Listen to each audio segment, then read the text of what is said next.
ठरलं तर मग या मालिकेच्या 4 डिसेंबरच्या भागामध्ये प्रेक्षकांनो फक्त एकच नाही, दोनच नाही, तर भूतकाळातली अनेक सत्य आणि याच्यामध्ये इन्व्हॉल्व असणारी अनेक माणसं आता समोर आलेली आहेत. आणि आजचा एपिसोड एकदम एक्साइटिंग झालेला आहे. प्रतिमा आता इकडे आलेली आहे. समोर आल्यावरती तिकडे आता महिपत आलाय आणि महिपत सांगत आहे की काय म्हणजे तू आहेस? मला तर वाटलं होतं की कोणतरी चांगला दांडकट गडी असेल, पण तू आलेस, तुला आता चांगलं चिरडून टाकणार आहे, असं म्हणत महिपत तिच्यावरती चिडलेला आहे.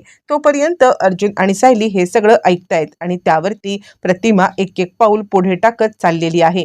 आणि आठवलं का महिपत, ही जागा, हा अपघाताचं स्थळ आणि काय केलं होतंस ते इतक्या वर्षापूर्वी? यावरती लगेचच महिपत म्हणतो, मी मी काय केलंय? यावरती ती म्हणते, ठीक आहे महिपत, म्हणजे मी एक वेळ विसरले तरी ठीक आहे, पण तू तू कसं काय हे सगळं विसरलास? माझी स्मृतीभ्रंश झालेली आहे म्हणून मला काही आठवत नाही, पण तुला काही आठवत नाहीये या गोष्टीवरती माझा विश्वासच नाहीये. आणि त्याच वेळेला मग आता इकडे महिपत जे काही बोलतोय ते सगळं शूट होईल अशाच ठिकाणी सायलीने सांगितल्याप्रमाणे प्रतिमाने त्याला घेऊन आलेला आहे. आठवतंय ना हे अपघाताचंच ठिकाण? आठवतंय ना काय झालं होतं इतक्या वर्षापूर्वी? आठवतंय ना कशा पद्धतीने तू सगळं हे केलं होतंस? मला मारण्याचा प्रयत्न तूच तर केला होतास ना? असं म्हणत आता इकडे आठवते आठवते म्हणत तिने एक एक गोष्टी अशा काही वदवून घेतलेल्या आहेत की ज्याच्यामुळे ज्याच्यामुळे आता काहीही झालं तरी सुद्धा इकडे सायलीला गोष्टी आठवायला लागल्यात. म्हणजे आता प्रतिमा जे काही बोलते त्यातली गोष्ट न गोष्ट सायलीला आठवायला लागलेली आहे आणि सायली या सगळ्यामध्ये विचार करायला लागलेली आहे. सायली ज्या वेळेला विचार करते तिची स्मृती जागी होते. अर्जुनचं लक्ष मात्र एकाच ठिकाणी आहे आणि तो म्हणजे कधी एकदा प्रतिमा त्याला या सगळ्यामधून आता सगळ्या गोष्टी आठवत आहेत आणि आपण आता या सगळ्यावरती महिपतला पकडू शकतो म्हणून अर्जुन सगळं ऐकत आहे. महिपत म्हणतो, अच्छा म्हणजे तुला आठवतंय तर सगळं? ठीक आहे, तुला आठवतंय तर मला सुद्धा आठवतंय, पण त्यावेळेला माझ्या हातून तू आता वाचली होतीस ना, पण आता आत्ता तुला मी वाचवणार नाहीये. काय करणार आहेस तू माझं? आता प्रतिमाला त्या दिवशीची सगळी घटना आठवते आणि प्रतिमा त्याच्या अंगावरती धावून जाते. तिला सगळं आठवते की आपण अपघातातून बाहेर पडलो होतो. अपघातातून बाहेर पडल्यावरती मग आता लगेचच तिकडून पळत होतो. त्याच वेळेला आपल्याला कोणीतरी खाली ढकललं. खाली ढकलून आपल्या अंगावरती कोणीतरी धावून आलं. हे सगळं तिला आठवतंय, पण नक्की घटनाक्रम काय आहे हे मात्र तिला काही कळत नाहीये. इकडे तोपर्यंत आता खूपच अस्वस्थ कल्पना आहे आणि ती सांगत आहे, मला खरंच कळत नाहीये आज माझं मन आता अशांत का आहे? मला या सगळ्यामध्ये खरंच कळत नाहीये की काय करायचंय काय नाही करायचंय ते. अर्जुन सायलीची मला आता खूपच चिंता वाटती आहे किंवा अर्जुन सायली या सगळ्यामध्ये आता इकडे कशा प्रकारे म्हणजे अडचणीत आहेत का, असं उगाचच राहून राहून मला आता वाटतंय. काय घडलं असेल, कसं घडलं असेल असा विचार ते दोघी जणी करतायत. आणि आता अस्मिता सांगते, मम्मा तू उगाचच स्वतःला त्रास करून घेऊ नकोस. काही झालं तरी सुद्धा सगळं काही ठीक होईल असं म्हणत तिने आता समजवलेलं आहे. बरं हे सगळं चालू असताना तोपर्यंत मग दोघी जणी देवाची प्रार्थना करतायत आणि देवाची प्रार्थना करत दोघी जणी या सगळ्यामध्ये आता देवाला सांगतायत की काहीही झालं तरी अर्जुन आणि सायली या दोघांना सुरक्षित ठेव, असं म्हणत हे सगळं चालू आहे. आणि त्याच वेळेला आता खिडक्या वाजतायत, दारं वाजतायत, खूप मोठा आवाज येतोय आणि त्यामुळे त्यामुळे अचानकपणे गोष्टी आता हाताबाहेर गेल्याची सूचना मिळते आहे. इकडे सायलीला का कुणास ठाऊक हे जे काही प्रतिमा त्या बोलतात ते सगळं आपण अनुभवले आहे, कुठेतरी आपण हे सगळं जगलेलो आहे असं राहून राहून राहून राहून आता वाटायला लागलेलं आहे. बरं हे सगळं चालू असताना तोपर्यंत आता शूटिंग पण चालू आहे. त्याच वेळेला महिपत सांगतो, तू तू मला हे करायला आलीस का? आता तो बंदूक काढतो आणि काय तुला वाटलं तुला इथून जिवंत जाऊन देईन का मी? आणि असं म्हणत त्यांनी प्रतिमावरती बंदूक रोखल्यावरती सायलीने जे काही सांगितलेलं आहे प्रतिमाला ते प्रतिमाला आठवतं.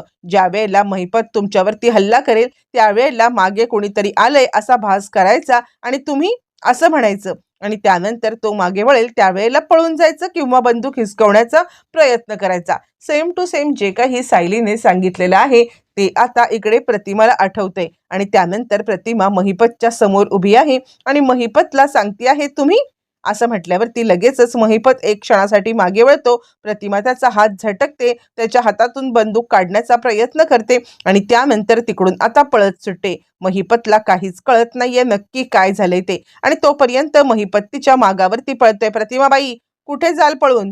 प्रतिमाबाई कुठे जाल पळून? पळून जाऊ शकतच नाहीयेत तुम्ही, असं म्हणत तो आता प्रतिमाचा पाठलाग करत चाललेला आहे. त्याच वेळेला मग आता चैतन्य अर्जुनला म्हणतो, अर्जुन पटकन खाली ये. काहीही झालं तरी आपल्याला ताबडतोब ताबडतोब आता इकडे प्रतिमा आत्याच्या सोबत जायला पाहिजे. प्रतिमा ज्या दिशेने पळालेली आहे त्या दिशेने आता हे तिघजण सुद्धा जायला निघालेत. अर्जुन सायली खाली उतरलेत आणि त्यानंतर तिघजण धावत पळत प्रतिमा ज्या दिशेने निघालेली आहे त्या दिशेने निघालेले आहेत प्रतिमा आलं वाचवण्यासाठी. पण त्याच वेळेला हे तिघजण जेव्हा तिकडे निघालेत तेव्हा महिपतच्या गुंडांनी ह्यांना ऑलरेडी घेरलेलं आहे.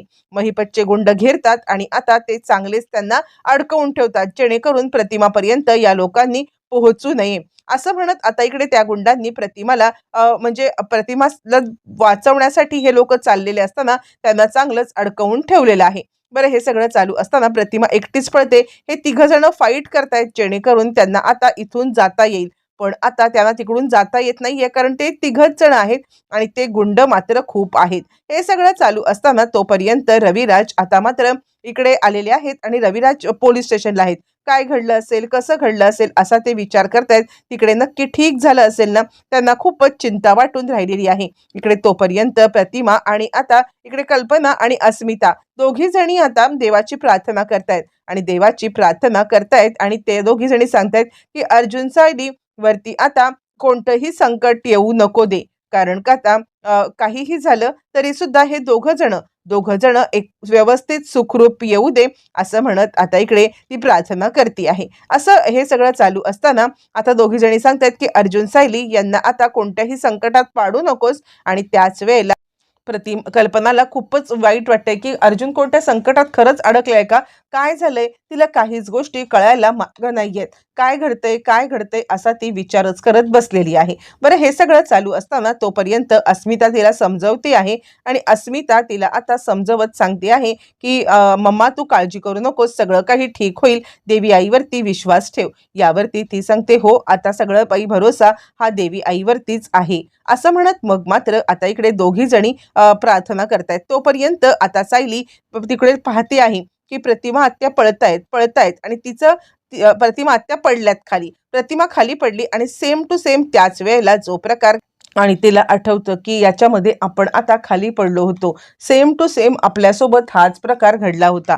हे सगळं ती आता आठवती आहे आणि आठवल्यावरती तिला आता कळतंय की त्यावेळेला आपल्या मागून ट्रक आला होता आणि त्याच वेळेला आपण खाली पडल्यावर ट्रकनी आपल्याला धडक दिली, धडक देऊन तिथे खाली पडल्यावरती मग आता हा माणूस आला होता, यांनी आपल्याला मारण्याचा प्रयत्न केला होता. सगळं आता इकडे म्हणजे आता हे आपण पाहिलेलं आहे, हे तिला सगळा भास होतो आणि त्यानंतर तिला महिपत पुन्हा एकदा आठवतो आणि आता त्यानंतर इकडे लगेचच महिपत तिला पुन्हा एकदा पकडायला आलेला आहे. ज्या वेळेला हे सगळं घडतंय तेव्हा ही घटना इकडे प्रेक्षकांनो रविराज खूपच अस्वस्थ आहेत आणि ते आता कॉन्स्टेबलला बोलवत आहेत. कॉन्स्टेबलला बोलवून ते सांगतात, काही खबरबात आली का तिकडून? कॉन्स्टेबल म्हणतो, नाही सर, काहीच खबरबात आलेली नाहीये. काही झालं तरी सुद्धा तुम्ही चिंता करू नका, सगळं काही ठीक होईल. यावरती मग आता लगेचच ते सांगतात, नाही तिकडून काहीही आलं ना तरी सुद्धा लवकरात लवकर मला कळव. रविराज अस्वस्थ आहेत, काही बातमी नाहीये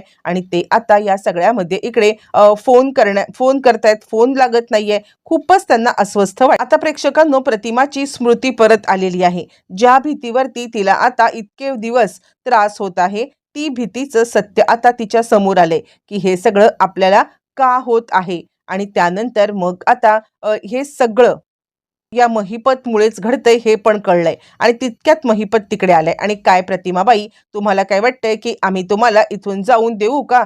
असं काहीही नाहीये आणि आता हे सगळं घडलं ना तरी सुद्धा तुम्हाला सोडणार नाही आहोत आम्ही. इकडे तोपर्यंत प्रतिमा पळून जायचा प्रयत्न करते तर बॅक साईडने एक काळ्या कपड्यातला माणूस आलाय आणि तो पण प्रतिमाला पकडण्याचा प्रयत्न करतोय. बरं, आता हे सगळं चालू असताना इकडे अर्जुन आणि चैतन्य दोघं जण विचार करतायत की काहीही झालं तरी सुद्धा लवकरात लवकर आता आपल्याला इथून निघायला पाहिजे, जेणेकरून प्रतिमा आत्याची मदत करायला आपण जाऊ शकू.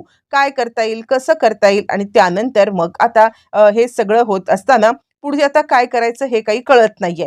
त्यावेळेला आता चैतन्य आणि अर्जुन त्या गुंडांना मात करतायत, दोघांना बेदम मार देतायत. मार देऊन मग आता ते दोघं जण त्यांच्या तावडीतून सुटलेत.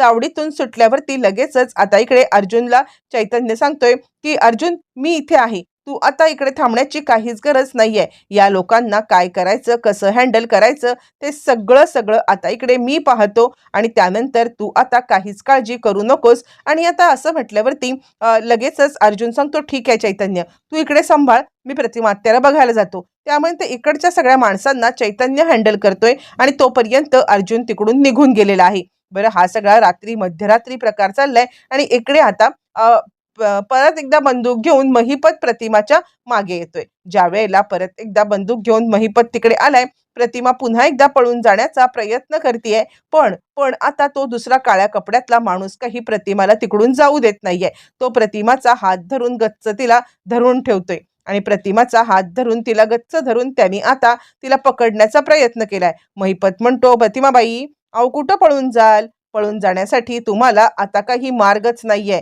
काही झालं तरी सुद्धा आता तुम्ही या सगळ्यामध्ये अडकलात म्हणजे अडकलात 100%. असं म्हणत असतानाच प्रतिमाच्या हातामध्ये असतो तो म्हणजे सायलीने दिलेला मिरचीचा स्प्रे. मग आता प्रतिमा त्याचाच उपयोग करते. त्याचाच उपयोग करून आता प्रतिमा तो मिरचीचा स्प्रे त्या माणसाच्या तोंडावरती मारते. महिपत जरासा आश्चर्यचकित झालाय, म्हणजे ही तर बाई खूपच मोठ्या तयारीने आलेली दिसतीये असं त्याला वाटतंय. आणि त्यानंतर मग आता तो विचार करतोय, काय चाललंय तरी काय, आता तो जर का पुढे गेला तर आता ती त्याला सुद्धा मिरचीच्या स्प्रे मारणार. म्हणून महिपत जरा आता मागेच राहिलेला आहे आणि त्यामुळे आता इकडे तो काही विचार करण्याच्या आधी लगेचच प्रतिमाने त्या काळ्या कपड्याच्या माणसावरती तोच मिरचीचा स्प्रे मारलाय आणि पुन्हा एकदा ती महिपतच्या तावडीतून सटकले. महिपत चिडचिड करण्यापलीकडे त्याच्याकडे दुसरा कोणता पर्यायच नाहीये. चिडचिड करत महिपत आता प्रतिमाबाई कुठे गेली ही, हिला तर आता, असं म्हणत तो खूपच रागावलेला आहे. बरं, हे सगळं चालू असताना तो आता प्रतिमाचा पाठलाग करतोय आणि पाठलाग करत आता तो प्रतिमाला इकडे सांगत आहे की थांब प्रतिमाबाई, थांब प्रतिमाबाई, थांब. आणि त्यानंतर मग आता लगेचच इकडे नागराज लपून बसलाय, ज्याला आता महिपतने यायला सांगितलेलं आहे. त्यावरती नागराज आता तिकडे आलेला आहे आणि त्यानंतर नागराज आलाय आणि त्यानंतर मग आता तो पाहतोय की नक्की काय झालंय, नक्की काय घडलंय हे तो पाहतो आहे. पण त्याच वेळेला अर्जुन पण तिकडे सुटून आलेला आहे. म्हणजे अर्जुन गुंडांच्या तावडीतून सुटून त्या ठिकाणी आलाय प्रतिमाच्या लोकेशनवरती. आणि नागराज सुद्धा आता महिपत काय करतोय प्रतिमासोबत, प्रतिमाला काय आठवलंय हे सगळं बघण्यासाठी त्यांचा पाठलाग करतोय. बरं, हे सगळं चालू असताना मग आता नेमकं नेमकं हे दोघ जण एकाच ठिकाणी प्रेक्षकांनो आलेले आहेत. म्हणजे आपला अर्जुन हा आता बरोबर आलाय त्याच ठिकाणी जिथे नागराज आहे. पण नागराजला माहित नाही हा अर्जुन तिकडे आहे. म्हणून नागराज वाकून वाकून बघतोय, काय झालंय, प्रतिमा कुठे गेली, महिपत कुठे गेला. तर अर्जुन सुद्धा प्रतिमा त्या कुठे गेली, सेफ आहे ना, हे शोधतोय. बरं, हे सगळं चालू असताना मग तोपर्यंत आता इकडे अर्जुन आणि इकडे नागराज एका पाठोपाठ एक आहेत. त्याच वेळेला प्रिया आता फोन करून तिकडे काय घडलंय, काय झालंय, या नागोबा आणि आता या लोकांनी काही प्रॉब्लेम तर आता केलेला नाहीये ना, नक्की काय घडलंय, काय घडलंय असा विचार करत आता ती फोन करायचा प्रयत्न करते. तिला खूप टेन्शन आहे, कारण तिकडे काय होणार आहे याची कल्पना प्रेक्षकांनो कुणालाच नाहीये. कुणीही या सगळ्यामध्ये आता त्या ठिकाणी काय घडणार आहे याच्या संदर्भात माहिती नसल्या कारणाने सगळ्यांनाच खूप मोठा धक्का बसलेला आहे. आणि इकडे प्रिया फोन करते तर कुणीच फोन उचलत नसल्या कारणाने ना नागराज फोन उचलतोय, ना महिपत फोन उचलतोय, ना कुणीच फोन उचलतोय. आणि त्यामुळे ती आता चिडलेली आहे. आणि त्यानंतर लगेचच आता इकडे ती विचार करते, नाही नाही, घटनास्थळ तर मला माहिती आहे, मला त्या घटनास्थळी जायलाच पाहिजे. कारण जर का आता मी त्या घटनास्थळी नाही गेले तर तिकडे या लोकांनी काही राडा घातला तर मात्र खूपच मोठा प्रॉब्लेम होऊ शकतो आणि त्याच कारणासाठी मला तिकडे जायलाच पाहिजे. असं म्हणत लगेचच आता इकडे ती कार काढून त्या लोकेशनवरती निघाले आणि इथेच प्रियाचा मूर्खपणा तिला आता अडकवणार असतो. प्रेक्षकांनो, प्रिया बाहेर आली, कॉल करते, नेमका नागराजचा कॉल लागतोय. नागराज गडबडलाय आणि तो फोन बंद करण्याच्या नादामध्ये हा सगळा जो काही प्रकार करतोय त्यावेळेला त्याचा तोल गेलाय, तोल जाऊन त्याला लागलंय, त्याचा पाय मुरगळलाय. पण आत्ता जर का आपण या सगळ्यामध्ये काही बोललो किंवा आत्ता जर का आपला आवाज आला तर अर्जुन आपल्या दिशेने येईल आणि आपल्या दिशेने येऊन आता ताबडतोब आपल्याला पकडेल. कारण अर्जुन आणि त्याच्या मागच्या साईडच्या इथे उभा आहे. अर्जुन मागच्या साईडच्या झाडाच्या इथे उभा आहे आणि त्याच वेळेला त्या झाडाच्या इथे उभा असताना तो आता म्हणजे तिकडून जर का त्यांनी आपल्याला पाहिलं तर खूपच मोठा गोंधळ होऊ शकतो. हे सगळं नागराजला माहिती आहे आणि म्हणून नागराज त्याला दुखलंय, लागलंय तरी तो आता ओरडू शकत नाहीये आणि त्याला गप्प बसण्या वाचून प्रेक्षकांनो कोणता पर्यायच नाहीये. बरं, हे सगळं होत असताना मग आता नागराज तोंडावरती हात घेऊन बसलाय. तिकडे आता अर्जुन पाहतोय, कोण आहे तिकडे असा अर्जुन आवाज पण देतोय, पण नागराजच्या तोंडातून एकही शब्द फुटत नाही. अजिबात एक शब्द फुटत नाहीये. तो विचार करतोय, काय करू, काय बोलू असं म्हणत. मग मात्र आता इकडे हे सगळं चालू असताना लगेचच अर्जुन आवाज ऐकतोय की कुठून तरी मला आवाज आलाय, म्हणून तो त्या साईडला पाहतोय. ज्या वेळेला त्या साईडला तो पाहतोय आणि त्याच वेळेला त्याला आता कळत नाहीये की नक्की कसला आवाज आलाय. नागराज तिकडे लपून बसलाय. अर्जुन विचार करतो, नाही, मला प्रतिमा आत्याच्या दिशेने जायला पाहिजे. काहीही झालं तरी उगाचच या सगळ्यामध्ये प्रतिमा आत्याला त्रास व्हायला नकोय, म्हणून अर्जुन त्या दिशेने निघालाय. पण प्रतिमाला सगळं आठवलंय आणि आता प्रतिमा पेटून उठली. प्रतिमाने तिथलं एक जळतं लाकूड घेतलंय आणि इकडे कॅमेरे चालू आहेत, त्याच ठिकाणी ती उभी आहे. 5 झाडांना जिथे कॅमेरे बांधलेले आहेत ते प्रत्येक 5 झाडं आता इकडे बरोबर रीतीने प्रतिमाला माहिती आहेत आणि प्रतिमा या सगळ्यामध्ये आता काहीही झालं तरी सुद्धा त्या दिशेने येते. तिकडून मागून आलेला आहे महिपत. महिपत ज्या वेळेला आलाय आणि त्याच वेळेला महिपतने तिकडे येऊन लगेचच आता प्रतिमावरती हल्ला केलाय आणि तो तिला सगळ्यात महत्वाचं जे काही सत्य आहे ते सांगतोय. तो तिला सांगतोय की खरं सांगायचं तर आता मी मी या सगळ्यामध्ये आता तुला 22 वर्षापूर्वी मारलं होतं. हो, तो मीच होतो तो असं म्हणत त्यांनी आता तिच्यावरती चांगलाच हल्लाबोल केलाय आणि ती सांगते, सैताना, तुला तर आता मी सोडणारच नाहीये असं म्हणत तिने त्याच्यावरती हल्ला केलाय. आणि आता एकाच वेळेला सायली तिकडे आले मदतीसाठी. एक एक करत सगळ्या गोष्टी आता उलगडत चाललेल्या आहेत आणि या सगळ्या गोष्टी कशा पद्धतीने समोर येणार आणि त्याच वेळेला आता इकडे नवीन सत्य काय उलगडणार पाहणं फारच रंजक.